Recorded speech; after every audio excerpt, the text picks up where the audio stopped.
what's interesting here is the last 3 laps we're going to look at. We're going to compare the 12 and 22 for a couple laps here, but they each had different strengths, and I think that played into it. They were pretty evenly matched at the end there. Blaney had a lot of pace catching him, but once he got right behind him and they both had similar lines here where they were happy with their cars, it was just too much to overcome for him to get the pass done. Yeah, here with a handful of laps to go, you can see Ryan Blaney, like we saw on the graph, is catching him. And the strength from the time graph is right here coming off turn 2. When you come off turn 2 and down the backstretch, it stays pretty even, but he got a great run off turn 2, and that allowed him to close up. And you see the ghost car with Blaney, he's ahead of Joey coming to the line. So this was a lap when he caught him, and caught him fairly significantly. Yeah, a little over 2/10 on this lap as he's catching him. But then you're going to see just a couple laps later, as the gap's probably now closed and the 12's in his dirty air, it switches. And now the 12's having to search, go up the track, try to find another place to get the pass done. And now it's right back to that same strength they both had, wrapping the bottom and getting a good run center off. And Joey kind of just gets a little bit of margin in both corners here, able to run lower on the racetrack. Yeah, this is when Ryan Blaney's like, he's going to run the line I'm good at. I'm sure he's being told that by Coleman Presley, what line Ryan has been running all day long. They were around each other most of the race. He knows where he's strong at.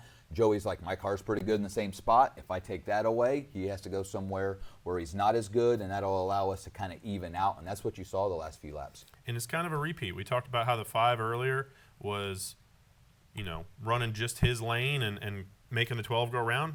Let's look at the last 3 laps for the 22 car right here, because the 22 car, yeah, he's doing some different stuff in the dog leg, but if you look at all the final 3 laps, he's right there, just painting that line with a little low-cut exit. This is where the 22 car was good.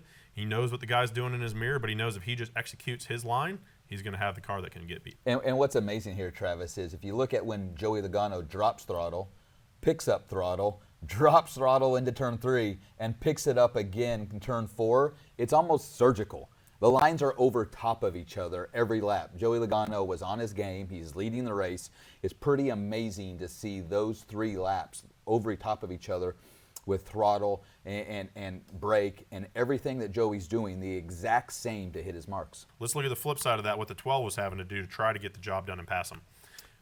Yeah, you see the brake pedal on the 12. The brake pedal on the 12 is kind of all over the place, and that's because he's running different lines, which means he's running in the corner harder one time to see if it'll stick and be able to take it. He's backing up his corner to see if he can maybe slow the car down to the middle to get a good run off. He's trying not only things with his feet, with his hands, but also his racing line to try to get a run on Joey to at least get up next to him and race it to the line. 3 to go is the green line, 2 to go is the orange line, and the blue one is the very final lap. And he goes everywhere on the racetrack. He follows him in with 3 to go. He says, okay, that's not going to work. I'm going to go to the middle and try to cut down. And then the final lap, he says, okay, I can't get it done in those 2 ways. I'm going to try a 3rd way. And every time, it's the same answer. If you look right here on this time delta, just that tipping into throttle and the exit of the corner for what Joey had center off is just where he pulls that little bit of distance every single time. Yeah, Blaney's doing everything he can these last 3 laps. How am I going to catch the 22 if we're so even at this point of the race? And even on this last lap, he's shipping it in there. You see extra brake pedal here, trying to get the thing slowed down in the middle 1 and 2. He's getting off the brake super early in 3 and 4 to try to roll and see if it'll stick. And it just doesn't work out to where he can get to either the back bumper or inside of Joey to race him to the start-finish line. Yeah, who knows if they were teammates or not, if you're going to move your teammate for a championship. Those are spots that you probably don't want to be in, but yeah. He didn't get there. He didn't get the job done. Joey Logano wins the championship. Amazing job for the 1-2 by Team Penske.